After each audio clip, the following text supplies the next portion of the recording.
So recently, all of the Fanatec stuff has been selling out, but luckily, I got mine right before everything sold.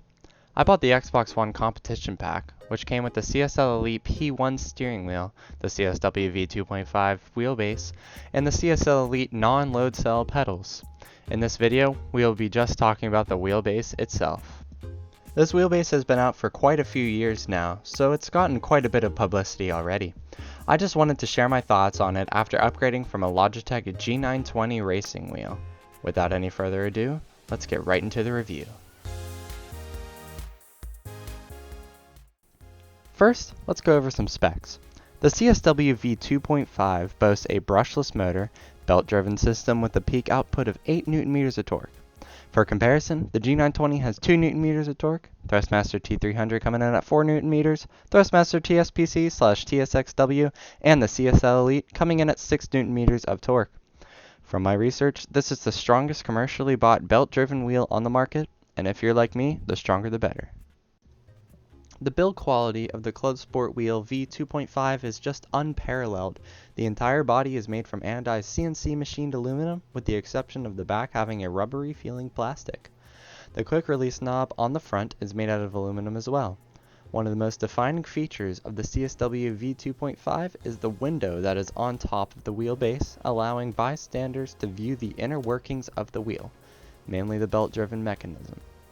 There is a plastic start button located on the right-hand side of the wheelbase that allows you to turn on and off the wheelbase, as well as put you into a mode to update the firmware of the motor and the pedals.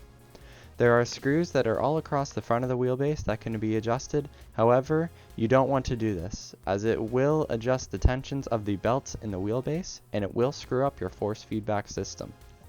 Moving around to the back of the wheelbase, there is a fan that exhausts hot air from that brushless motor out the back, as well as ports for plugging all of your things in, such as shifters, power cord, and pedals.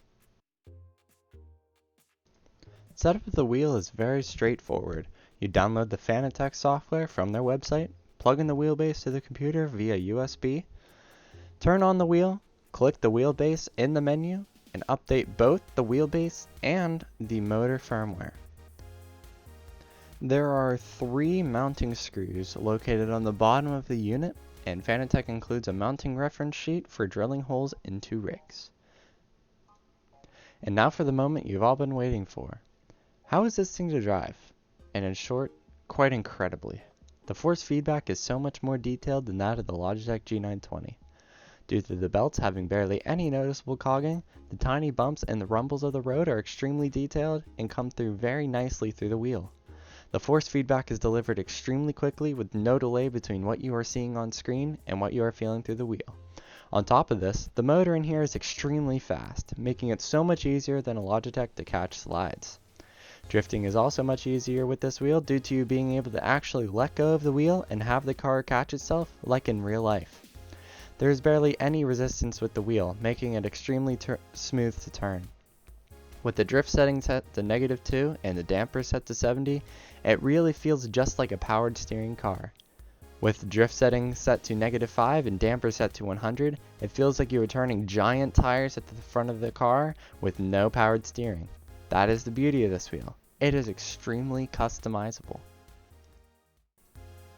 With any Fanatec wheel, you have the option of adjusting so many options on the fly, including degrees of rotation, force feedback strength, drift mode, spring rate, and damper rate, just to name a few. Now I have been praising this wheel for the whole review so far. However, there are some things that I don't entirely like about the wheel.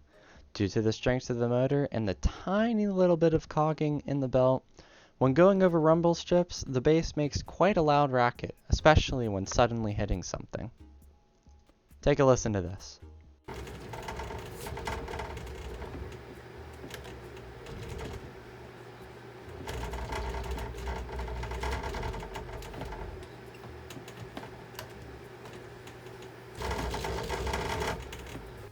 This can be an issue, because if you are trying to do some late night racing, but your roommate or family member is trying to sleep, it could prevent them from doing so.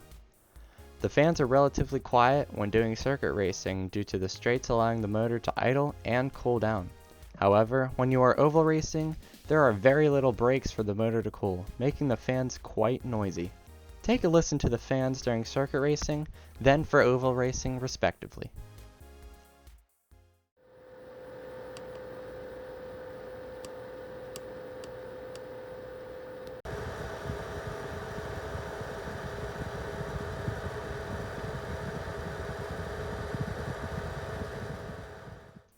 One more complaint that I have for this wheel.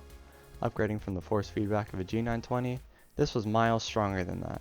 However, after just a week of use, I got used to the strength of it, making me reach the clipping point of the force feedback much more often than I was expecting to. Even though this is the strongest belt drive wheel on the market, I am still waiting for stronger. Looks like I'm going to have to upgrade to direct drive later down the road, but those are way out of my price range. So conclusion time. Is a Fanatec CSW V2.5 worth it? In my opinion, absolutely. The strength, speed, and overall fidelity of the force feedback was more than enough to draw me into loving this wheelbase. While the $549.95 price tag is very steep, it is clear that not a penny was wasted in designing and programming this wheelbase. If you would like a video on the CSL Elite pedals and the CSL Elite wheel, please let me know in the comments down below. I'm thinking of moving this channel more towards sim racing content, because that is what I enjoy doing most in my free time. Until next time, stay safe and have a good day.